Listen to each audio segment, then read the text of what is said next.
Sahabat setia Suara Pagi di mana saja berada, damai sejahtera bagi Anda sekalian. Salam jumpa lagi bersama saya, Pastor John Lewar SVD.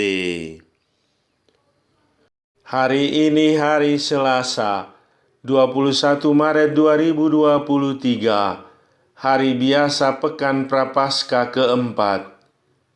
Bacaan-bacaan suci pada hari ini diambil dari Kitab Yeskiel bab 47 ayat 1 sampai dengan 9 dan 12, Mazmur bab 46 ayat 2 sampai dengan 6, 8 sampai dengan 9, Injil Yohanes bab 5 ayat 1 sampai dengan 16. Mari kita membaca sabda Tuhan, merenungkannya, masuk dalam keheningan dan doa.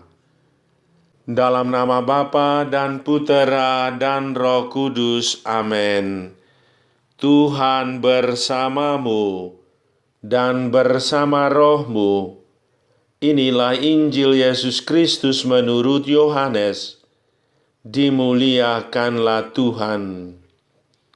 Penyembuhan pada hari Sabat di kolam Betesda. Sesudah itu, ada hari raya orang Yahudi, dan Yesus berangkat ke Yerusalem. Di Yerusalem, dekat pintu gerbang domba, ada sebuah kolam yang dalam bahasa Ibrani disebut Betesda.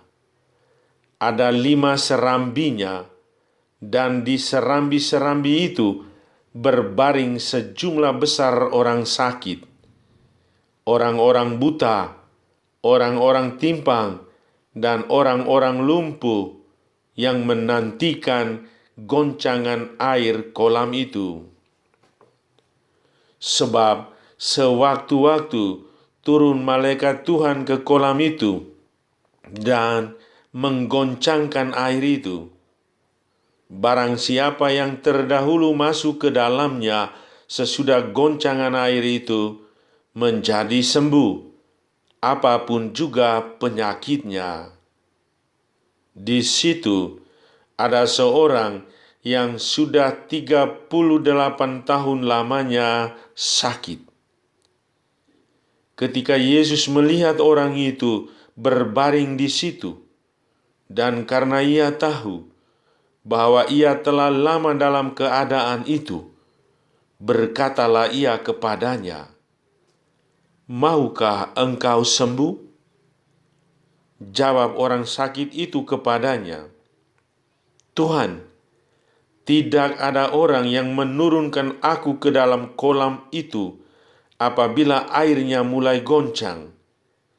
Dan sementara aku menuju ke kolam itu, orang lain sudah turun mendahului aku." Kata Yesus kepadanya, "Bangunlah, angkatlah tilammu dan berjalanlah." Dan pada saat itu juga sembuhlah orang itu, lalu ia mengangkat tilamnya dan berjalan. Tetapi hari itu hari Sabat. Karena itu, orang-orang Yahudi berkata kepada orang yang baru sembuh itu, "Hari ini hari Sabat, dan tidak boleh engkau memikul tilammu." Akan tetapi ia menjawab mereka, "Orang yang telah menyembuhkan aku, dia yang mengatakan kepadaku, 'Angkatlah tilammu dan berjalanlah.'" Mereka bertanya kepadanya, "Siapakah orang itu yang berkata kepadamu, 'Angkatlah tilammu dan berjalanlah'?"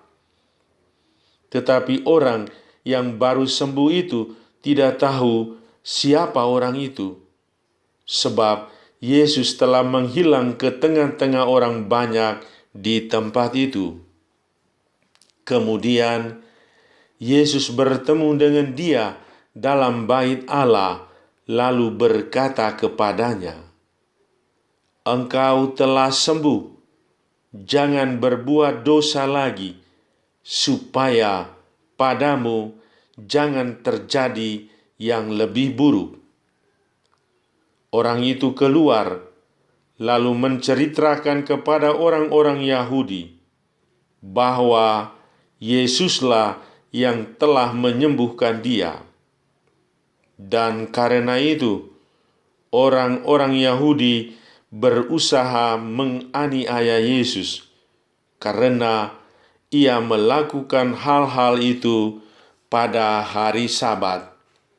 Demikianlah sabda Tuhan. Terpujilah Kristus. Hanya Yesus jawaban kesembuhanku. Saudari-saudaraku yang terkasih dalam Kristus, menunggu adalah suatu pekerjaan yang sangat dihindari orang pada umumnya. Tidak ada yang senang atau mau melakukan dengan sukarela jika diminta untuk menunggu. Apalagi jika aktivitas menunggu itu tidak disertai jaminan kepastian. Menunggu akan dirasa sebagai sebuah tindakan yang hanya membuang-buang waktu atau sia-sia saja. Pekerjaan menunggu inilah yang mau tidak mau, senang atau tidak senang, harus dialami seorang sakit yang berada di kolam Bethesda yang dikisahkan dalam Injil hari ini. Orang sakit itu terbaring di tepi kolam yang memiliki 5 serambi itu, dengan tujuan bisa ikut mengalami kesembuhan. Akan tetapi, kesembuhan itu bisa diperolehnya jika dia berhasil turun ke dalam kolam saat air kolam mulai bergoncang. Diceritakan bahwa dia tidak akan pernah berhasil memperoleh kesembuhan itu karena dia selalu kalah cepat dibandingkan dengan yang lain akibat sakitnya itu. Dia mengeluh dan berkata, "Tidak ada orang yang menurunkan aku ke dalam kolam itu apabila airnya mulai guncang. Dan sementara aku sendiri menuju kolam itu, orang lain sudah turun mendahului aku." 38 tahun dia harus menunggu supaya memperoleh kesempatan untuk sembuh. Bayangkan, 38 tahun bukanlah waktu yang singkat. Orang sakit itu menghabiskan waktu selama itu hanya dengan duduk sia-sia di tepi kolam, menantikan harapan yang tak kunjung pasti. Tidak ada orang yang menolongnya. Harapan si sakit akhirnya terjawab. Yang menjadi jawabannya adalah Yesus. Yesus menganugerahkan apa yang dimintanya, yakni kesembuhan. "Maukah engkau sembuh?" tanya Yesus. Si sakit mengiyakan. Kesembuhan pun diperolehnya. Yesus tampil sebagai pemberi hidup, memberikan kesembuhan kepada siapa tangan Tuhan terulur. Kepada orang itulah keselamatan terwujud.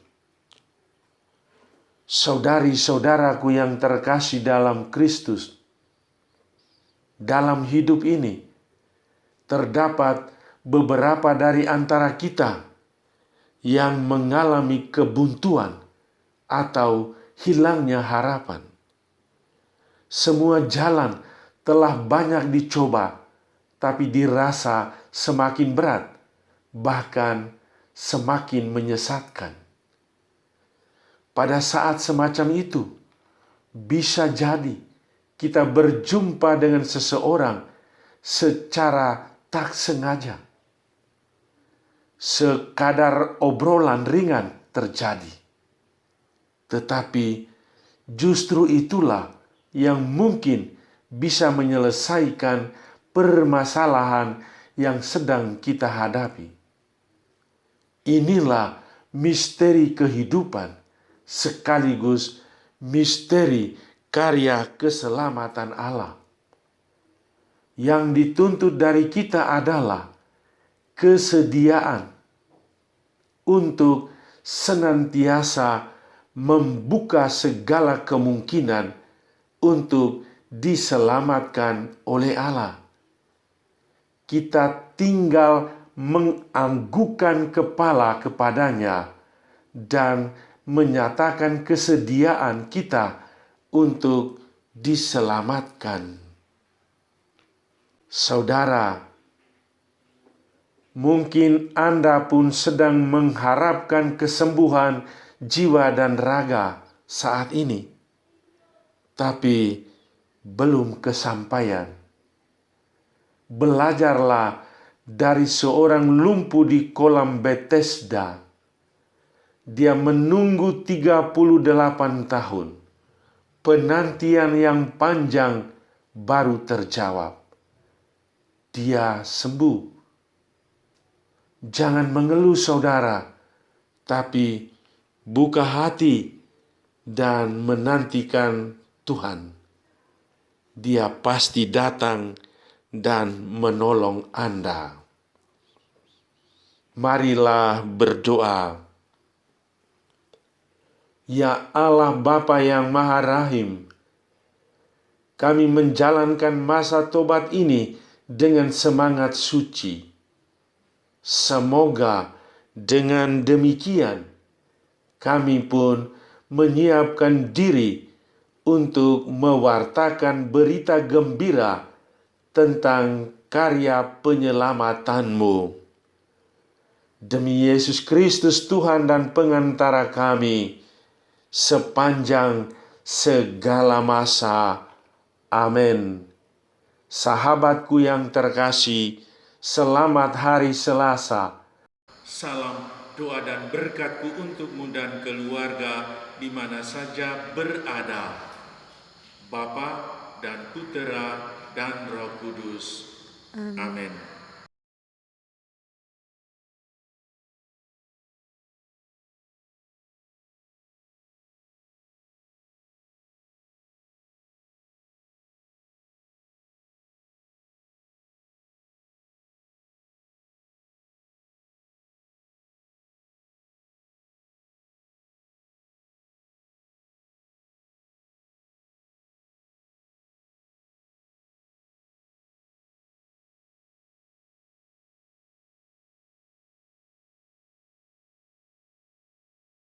Marilah berdoa. Ya Allah Bapa kami, sumber cahaya mulia, bukan untuk kegelapan, bukan pula untuk maut kami Kau ciptakan, melainkan untuk cahaya yang datang ke dunia, ialah Yesus Kristus Tuhan kami. Kami mohon, bangunkanlah kami dari tidur tak beriman, dan bukalah mata hati iman kami, demi Kristus Tuhan dan pengantara kami. Amin. Sahabatku yang terkasih, selamat hari Minggu Prapaskah keempat.